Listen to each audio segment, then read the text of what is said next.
En la mañana del 15 de marzo de 1948, el inspector municipal de salubridad, Adolfo Treviño Sánchez, llegó a la esquina de las calles Morelos y Zaragoza, en la colonia obrera de Monterrey, con la intención de realizar una inspección rutinaria que cambiaría el curso de su carrera y marcaría su vida para siempre.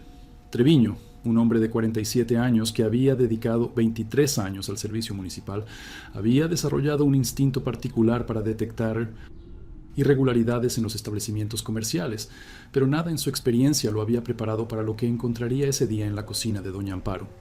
El restaurante, un local modesto de fachada pintada de azul desteñido con ventanas protegidas por rejas de hierro forjado, había operado sin incidentes durante 18 meses, ganándose la reputación de servir comida honesta a precios justos para los obreros de las fundidoras cercanas. Treviño había visitado el lugar 3 veces anteriormente y nunca había encontrado nada que ameritara más que advertencias menores sobre el almacenamiento de alimentos. Pero esa mañana, desde que puso pie en la entrada, supo que algo estaba profundamente equivocado. El olor fue lo primero que lo alertó. No era el aroma habitual de especias, aceite caliente y carne guisada que caracterizaba a los restaurantes del barrio, sino algo más denso y químico, como formol mezclado con cloro y un matiz dulzón que hacía que el estómago se contrajera instintivamente. Don Edmundo Garza López, el propietario, lo recibió con su habitual cordialidad forzada, pero Treviño notó inmediatamente el deterioro físico del hombre. Había perdido peso considerable, sus ojos estaban hundidos con ojeras violáceas y sus manos temblaban ligeramente cuando extendió la mano para el saludo. El carnicero convertido en restaurantero, que en visitas anteriores siempre había estado impecablemente vestido con delantal blanco y camisa planchada, ahora llevaba ropa manchada y despedía un olor corporal que sugería días sin bañarse. Treviño realizó su inspección inicial con meticulosidad acostumbrada. Revisó las despensas, examinó las neveras de hielo, inspeccionó la cocina y los utensilios, tomando notas en su libreta de cuero gastado. Todo parecía estar en orden superficial, aunque notó que varios frascos de conservas caseras no tenían etiquetas y que el hacha de carnicero tenía manchas oscuras en el mango que parecían demasiado profundas para ser solamente sangre animal. Cuando preguntó por la señora Amparo, a quien conocía de visitas anteriores como una mujer robusta y parlanchina que siempre insistía en ofrecerle café, don Edmundo respondió con voz monótona que su esposa había viajado a Saltillo para cuidar a su madre enferma. La respuesta había sido idéntica en las 2 últimas visitas, y Treviño comenzaba a sospechar que algo más grave ocurría. Fue entonces cuando notó la puerta que conducía al sótano, entreabierta y emanando ese olor penetrante que había detectado desde su llegada. Don Edmundo se interpuso inmediatamente cuando Treviño se dirigió hacia las escaleras, explicando nerviosamente que el sótano era su área de almacenamiento privado y que no había nada relevante para la inspección sanitaria. Pero el inspector había aprendido durante sus años de servicio que cuando alguien trataba de ocultar algo con tanta desesperación, era precisamente lo que necesitaba examinar. Insistió en su autoridad municipal y comenzó a descender los escalones de madera crujiente, sintiendo cómo la temperatura bajaba y el olor se intensificaba con cada peldaño. Don Edmundo lo siguió, murmurando incoherencias sobre recetas secretas y tradiciones familiares. El sótano era un espacio rectangular de aproximadamente 6 metros por 4, con paredes de piedra húmeda y un piso de tierra compactada cubierto parcialmente con tablas de madera. Una bombilla solitaria colgaba del techo bajo, proyectando sombras que oscilaban con cada movimiento. Lo primero que Treviño vio fue la mesa de carnicero en el centro del espacio, una pieza sólida de madera manchada de oscuro con surcos profundos donde había corrido líquido. Alrededor de la mesa había herramientas que él reconoció de sus días, trabajando brevemente en un matadero.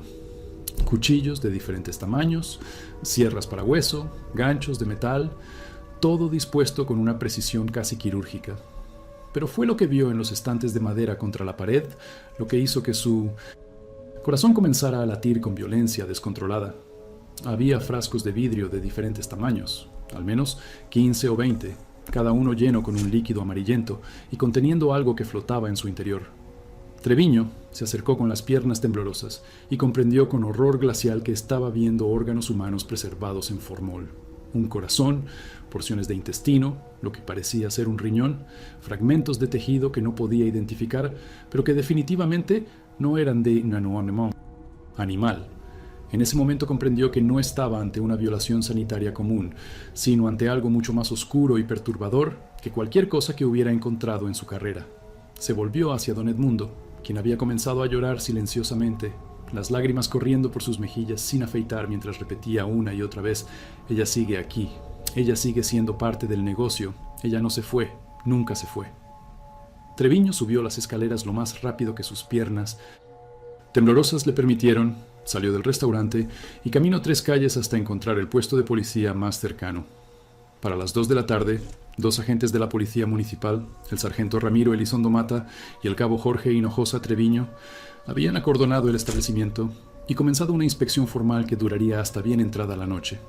Lo que encontrarían en las horas siguientes haría que incluso los oficiales más curtidos, hombres que habían visto muertes violentas y escenas de crímenes brutales durante la Revolución y los años turbulentos que le siguieron, sintieran que se adentraban en un territorio de horror que desafiaba toda comprensión humana. El doctor Héctor Villegas Garza, médico forense de 42 años y jefe del Departamento de Patología del Hospital Civil de Monterrey, llegó al lugar alrededor de las 4 de la tarde.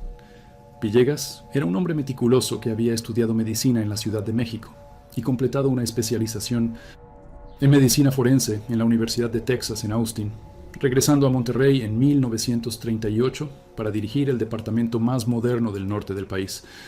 Durante 10 años, había examinado cientos de cuerpos, desde víctimas de accidentes industriales hasta homicidios pasionales, pero el sótano de la cocina de doña Amparo representaba algo completamente diferente. Lo que encontró allí no fue solamente evidencia de un crimen, sino la meticulosa documentación de una desintegración mental que había transformado un acto de violencia en algo sistemático y profundamente perturbador. Además de los frascos con órganos preservados, había un diario encuadernado en cuero, donde don Edmundo había registrado con letra cada vez más errática el proceso de descuartizamiento, las técnicas de preservación que había empleado y, lo más escalofriante, una lista detallada de fechas y platillos donde había utilizado cada porción específica de carne humana. Las anotaciones comenzaban en noviembre de 1947 y continuaban hasta marzo de 1948. 4 meses de servir sistemáticamente carne humana mezclada con carne animal a clientes desprevenidos. Villegas encontró además, cuidadosamente doblada en una caja de cartón, la ropa que Amparo Villarreal había usado el día de su muerte. Un vestido floreado de algodón, una enagua blanca, zapatos de tacón bajo, todo manchado con sangre seca que formaba patrones de salpicadura consistentes con violencia extrema. En otro rincón del sótano, parcialmente cubierta con arpillera, había una pila de huesos que Villegas identificó preliminarmente como fémures, costillas y vértebras humanas, algunos aún con restos de tejido adherido, otros limpios y blanqueados como si hubieran sido hervidos. El forense tomó muestras de todo, trabajando con precisión profesional mientras su mente luchaba por procesar la magnitud de lo que estaba documentando. Cuando finalmente salió del sótano cerca de las 8 de la noche, sus manos temblaban a pesar de los 20 años de experiencia manejando muerte y descomposición. El interrogatorio inicial de don Edmundo Garza López se llevó a cabo en las oficinas de la Jefatura de Policía en el centro de Monterrey, un edificio de cantera gris que había sido construido durante el Porfiriato y conservaba sus techos altos y paredes gruesas que atrapaban tanto el calor del verano como el frío del invierno.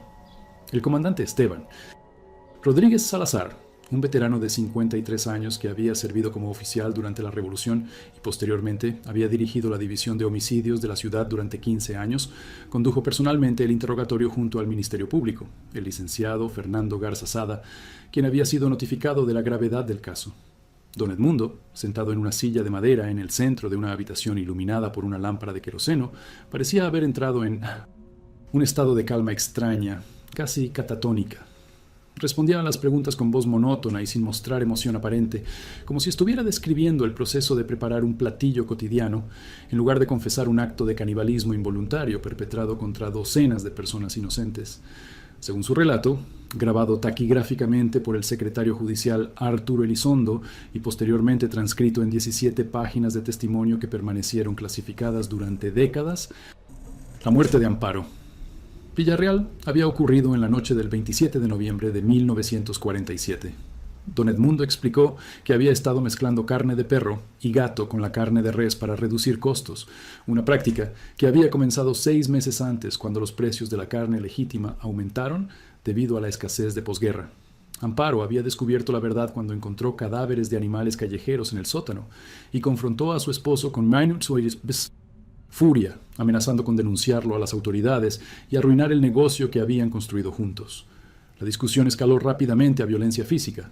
Don Edmundo, en un arrebato de ira que describió como una neblina roja que nublaba su visión y su razón, tomó el hacha de carnicero que usaba para partir huesos y golpeó a su esposa en la cabeza repetidamente hasta que dejó de moverse. Cuando la neblina se disipó y comprendió lo que había hecho, entró en pánico absoluto. No podía llamar a la policía, no podía simplemente abandonar el cuerpo y no podía permitir que el negocio fracasara porque era lo único que tenía en el mundo. Durante los 3 días siguientes, trabajando solamente de noche después de cerrar el restaurante, descuartizó meticulosamente el cuerpo de su esposa en el sótano, utilizando las mismas técnicas que había aprendido durante sus 20 años como carnicero. Separó las extremidades en las articulaciones, removió los órganos internos, despellejó grandes secciones de tejido.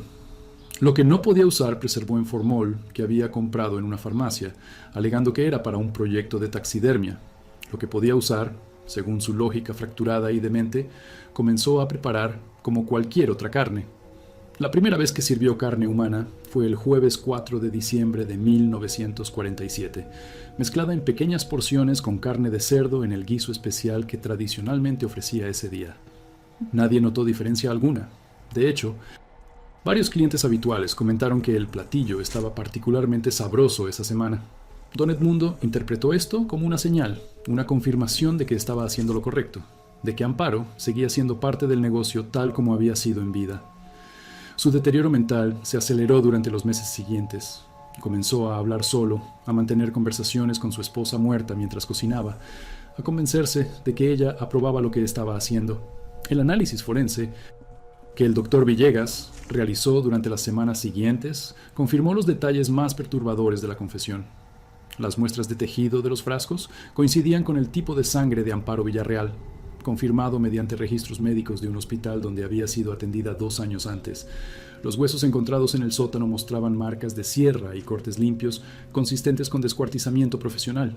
Más escalofriante aún, Villegas pudo reconstruir parcialmente la cronología del consumo basándose en el diario de Don Edmundo y en entrevistas con clientes habituales del restaurante. Identificó al menos 12 personas que habían consumido el guiso especial en las fechas específicas mencionadas en el diario, incluyendo familias completas con niños, obreros que almorzaban diariamente en el establecimiento y ancianos del barrio que consideraban a Don Edmundo como un vecino confiable y honesto. Ninguno de ellos había experimentado síntomas físicos adversos más allá del horror psicológico de saber lo que habían ingerido sin saberlo. El trauma emocional, sin embargo, fue devastador. Varios de los afectados requirieron tratamiento psiquiátrico y al menos 3 familias abandonaron Monterrey permanentemente, incapaces de continuar viviendo en la ciudad donde habían participado involuntariamente en un acto de canibalismo. Lo que el comandante Rodríguez y el licenciado Garza Sada descubrieron durante la investigación ampliada fue que el caso tenía ramificaciones más profundas de lo inicialmente sospechado. Al entrevistar a vecinos y conocidos de la pareja, emergió un patrón de comportamiento perturbador que había pasado desapercibido. Don Edmundo había mostrado signos de inestabilidad mental desde años antes, pequeños incidentes que individualmente parecían insignificantes, pero que colectivamente pintaban el retrato de un hombre al borde del colapso psicológico. Había tenido altercados violentos con proveedores, había sido visto hablando solo en el mercado, y en una ocasión había amenazado a un cliente que se quejó de la calidad de la comida con un cuchillo de cocina. Amparo había cubierto estos incidentes, disculpándose con los afectados y explicando que su esposo sufría de nervios debido al estrés del negocio. Nadie había tomado acción formal porque en aquellos años los problemas domésticos y las excentricidades personales se consideraban asuntos privados que no ameritaban intervención de autoridades a menos que la violencia fuera extrema y pública. Pero había algo más que inquietaba profundamente al comandante Rodríguez, un detalle que no encajaba completamente con la narrativa de un simple caso de homicidio seguido de canibalismo oportunista. Durante la inspección exhaustiva del sótano, los oficiales habían encontrado una puerta de madera podrida parcialmente oculta detrás de los estantes donde Don Edmundo guardaba sus frascos macabros. La puerta conducía a un túnel estrecho excavado en la tierra, reforzado con vigas de madera carcomidas por la humedad que se extendía hacia el este por aproximadamente 20 metros antes de colapsar. El túnel parecía tener décadas de antigüedad, mucho más viejo que el restaurante mismo, y según registros municipales que Rodríguez consultó con ayuda del Archivo Histórico de la ciudad, esa zona de la colonia obrera había sido construida sobre terrenos que en el siglo XIX habían albergado mataderos y curtidurías que abastecían a la ciudad. Los túneles subterráneos habían sido utilizados para transportar desechos animales y sangre hacia canales de drenaje que eventualmente desembocaban en el río Santa Catarina. Muchos de esos túneles nunca habían sido sellados adecuadamente cuando se construyeron edificios residenciales y comerciales sobre ellos. Lo perturbador era que don Edmundo, cuando fue interrogado específicamente sobre el túnel, insistió que a veces escuchaba voces provenientes de su profundidad, susurros, en un idioma que no podía identificar, y que en una ocasión había visto una figura moviéndose en la oscuridad más allá de donde alcanzaba la luz de su lámpara. Describió la figura como algo humanoide, pero de proporciones incorrectas, con extremidades demasiado largas y una forma de moverse que no era exactamente caminar, sino un deslizamiento ondulante. El comandante Rodríguez, hombre pragmático formado en métodos de investigación racionales, descartó esto como delirios de un hombre mentalmente enfermo, pero no pudo sacudirse completamente la incomodidad que sentía cada vez que pensaba en ese túnel extendiéndose en la oscuridad, conectando el sótano del restaurante con una red subterránea que nadie había mapeado completamente en décadas. Ordenó sellar la entrada del túnel con concreto, una medida que fue ejecutada inmediatamente y que oficialmente se justificó como prevención de riesgos estructurales. El doctor Villegas, mientras tanto, había comenzado su propia investigación paralela sobre un aspecto del caso que encontraba médicamente fascinante y profundamente inquietante. Durante el examen de los órganos preservados y de las muestras de tejido, había notado anomalías que no podía explicar fácilmente. Algunos de los tejidos mostraban patrones de descomposición acelerada que no correspondían con los métodos de preservación empleados, como si algo estuviera degradando activamente las células a nivel microscópico. Otros tejidos, por el contrario, estaban anormalmente bien preservados, casi como si hubieran sido tratados con técnicas de momificación que iban mucho más allá del simple uso de formol. Bajo el microscopio, Villegas observó estructuras celulares que no reconocía, formaciones cristalinas dentro de las células musculares que no tenían paralelo en ningún texto médico que consultara. Envió muestras a colegas en la Ciudad de México y en Houston, sin revelar completamente la procedencia, y las respuestas que recibió semanas después solamente profundizaron el misterio. Un patólogo de la Universidad Nacional Autónoma de México respondió que las estructuras celulares parecían corresponder a tejido expuesto a radiación intensa, pero no había ninguna fuente conocida de radiación en Monterrey en esa época. Otro colega de Texas sugirió que podría tratarse de algún tipo de preservante químico desconocido, quizás alguna sustancia experimental de la cual no tenía registro. Villegas decidió no incluir estas observaciones en su informe oficial, parcialmente porque no tenía explicaciones sólidas que ofrecer y parcialmente porque intuía que introducir elementos de incertidumbre científica en un caso ya de por sí perturbador solamente complicaría el proceso judicial. En cambio, su informe final se limitó a confirmar lo básico. Amparo Villarreal de Garza había muerto de trauma cráneoencefálico múltiple, su cuerpo había sido descuartizado post-mortem y porciones de su tejido habían sido servidas como alimento durante un periodo de 4 meses. Don Edmundo Garza López mostraba signos claros de psicosis paranoide avanzada, posiblemente exacerbada por malnutrición y privación de sueño durante el periodo posterior al homicidio. La recomendación de Villegas fue que el acusado fuera declarado mentalmente incompetente para enfrentar juicio y fuera internado en una institución psiquiátrica de alta seguridad. El Ministerio Público aceptó esta recomendación, en parte porque representaba una resolución más rápida y menos publicitada del caso que un juicio prolongado que inevitablemente atraería atención nacional y mancharía la reputación de Monterrey como ciudad industrial próspera y moderna. En mayo de 1948, don Edmundo Garza López fue trasladado bajo custodia policial al Manicomio del Carmen en la Ciudad de México, una institución psiquiátrica fundada en 1863 que albergaba a los casos más severos de enfermedad mental del país. El traslado se realizó en tren, un viaje de casi 24 horas durante el cual don Edmundo permaneció sedado en una camisa de fuerza, murmurando ocasionalmente frases incoherentes sobre recetas y sabores. Los pocos documentos que sobreviven de su internamiento, archivos que fueron desclasificados parcialmente en los años 80, revelan que pasó sus 5 años en la institución en un estado de deterioro mental progresivo. Nunca mostró remordimiento por sus acciones. Nunca pareció comprender completamente la naturaleza de su crimen. En cambio, Continuó insistiendo que había hecho lo correcto, que Amparo estaba orgullosa de él, que el negocio había prosperado gracias a su dedicación. Los psiquiatras que lo trataron diagnosticaron esquizofrenia paranoide con delirios somáticos, una condición que consideraban irreversible. Don Edmundo Garza López murió de neumonía en febrero de 1953, a los 48 años de edad, y fue enterrado en una tumba sin nombre en el cementerio del manicomio, el edificio que había albergado. La cocina de doña Amparo fue clausurado inmediatamente después del arresto. Las autoridades municipales, ansiosas por contener el daño reputacional, ordenaron la demolición completa de la estructura en julio de 1949. El proceso de demolición reveló más detalles perturbadores. Los trabajadores que excavaron el sótano para remover los cimientos reportaron que el olor químico y dulzón que había alertado inicialmente al inspector Treviño parecía emanar de Menomicens, la tierra misma, como si hubiera penetrado profundamente en el suelo durante los meses que don Edmundo había usado el espacio para sus actividades. Tuvieron que remover 3 metros de tierra contaminada y reemplazarla con tierra limpia traída de canteras en las afueras de la ciudad. Durante la excavación encontraron más huesos, no solamente humanos, sino también de animales diversos: perros, gatos, ratas de tamaño inusualmente grande, todos mezclados en el suelo como si el sótano hubiera servido como osario durante mucho más tiempo que los 18 meses que el restaurante había estado en operación. Un arqueólogo aficionado que trabajaba como supervisor de obra, un hombre llamado Rodolfo Cantú Villarreal, de 36 años, sugirió que algunos de los huesos animales parecían tener décadas de antigüedad, quizás incluso un siglo, correspondiendo con la época en que esa área había albergado mataderos industriales. Cantú propuso que se realizara un estudio arqueológico formal del sitio, pero su sugerencia fue rechazada por las autoridades, que querían borrar cualquier rastro del horror que había ocurrido allí lo más rápido posible.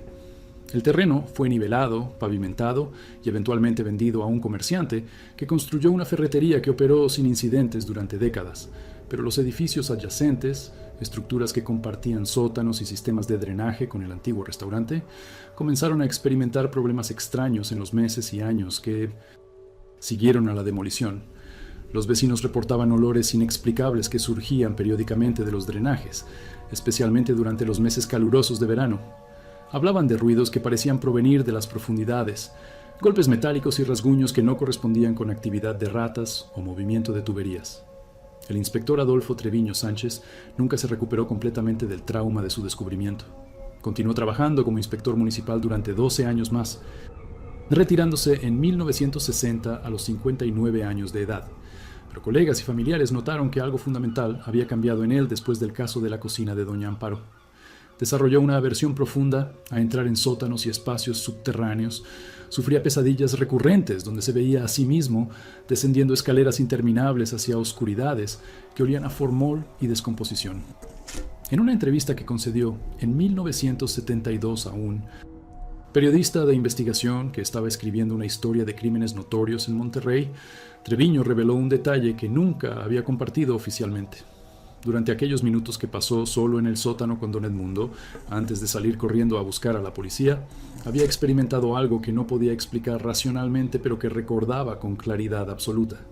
Había sentido una presencia en el túnel oscuro, algo que observaba desde la negrura más allá de la puerta entreabierta. No era don Edmundo quien estaba directamente detrás de él llorando. Era algo más, algo que generaba una sensación de terror primordial que trascendía el horror obvio de los frascos con órganos y la mesa de carnicero manchada de sangre. El doctor Héctor Villegas, por su parte, guardó sus observaciones sobre las anomalías celulares en un archivo privado que mantuvo en su casa hasta su muerte en 1981. En sus últimos años, según contó su hija María Elena Villegas Torres en una entrevista realizada en los años 90, su padre ocasionalmente sacaba esas notas y las revisaba con una expresión que ella describía como perpleja y vagamente atemorizada.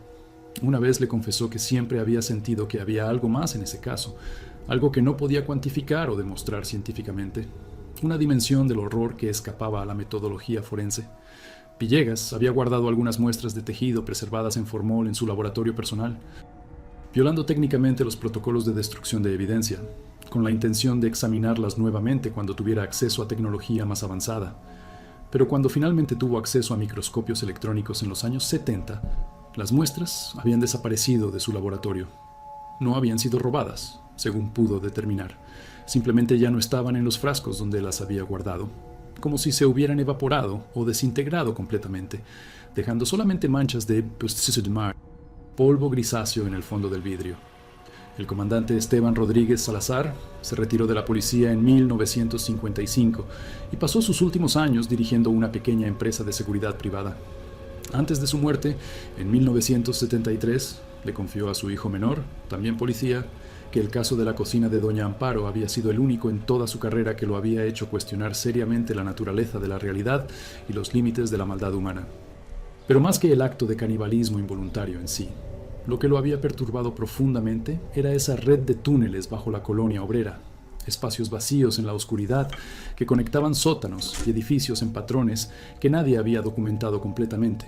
En sus últimos meses de vida, cuando la enfermedad lo confinó a su cama, Rodríguez hablaba a veces de la necesidad de mapear esos túneles, de explorarlos sistemáticamente y comprender exactamente qué había bajo las calles de la ciudad. Su hijo nunca tomó en serio estas preocupaciones, atribuyéndolas a la confusión de un hombre enfermo, recordando casos antiguos con nostalgia mórbida. 47 años después de la demolición de la cocina de Doña Amparo, en el verano de 1996, un grupo de trabajadores municipales que realizaba reparaciones en el sistema de alcantarillado de la colonia obrera rompió accidentalmente la pared de concreto que sellaba uno de los túneles antiguos. El capataz de la cuadrilla, un hombre llamado Gustavo Menchaca, de 52 años, reportó en su informe oficial que, al abrir el hueco, un olor penetrante y dulzón había emanado del túnel. Un olor que varios de los trabajadores más viejos reconocieron inmediatamente porque sus padres o abuelos les habían contado historias sobre el antiguo restaurante maldito. Los trabajadores se negaron a entrar al túnel, a pesar de las protestas de los ingenieros municipales. Eventualmente, el túnel fue sellado, nuevamente con concreto reforzado, esta vez con una capa de 3 metros de espesor, y el incidente fue archivado con una nota breve que atribuía el olor a acumulación de gases de descomposición orgánica en espacios cerrados. Pero Menchaca, en conversaciones informales con colegas que nunca fueron documentadas oficialmente, mencionó que antes de sellar el túnel, él había iluminado el interior con su lámpara de trabajo y había visto algo en la distancia, algo que reflejaba la luz de manera extraña, como ojos de animal pero a una altura incorrecta, demasiado alta para ser una rata o un gato callejero. Los edificios que ahora ocupan la esquina de las calles Morelos y Zaragoza en la colonia obrera de Monterrey no muestran signos externos de la historia macabra que yace enterrada bajo sus cimientos. La ferretería, que fue construida en el terreno de la cocina de Doña Amparo, operó exitosamente hasta el 2012, cuando finalmente cerró debido a la competencia de grandes cadenas comerciales.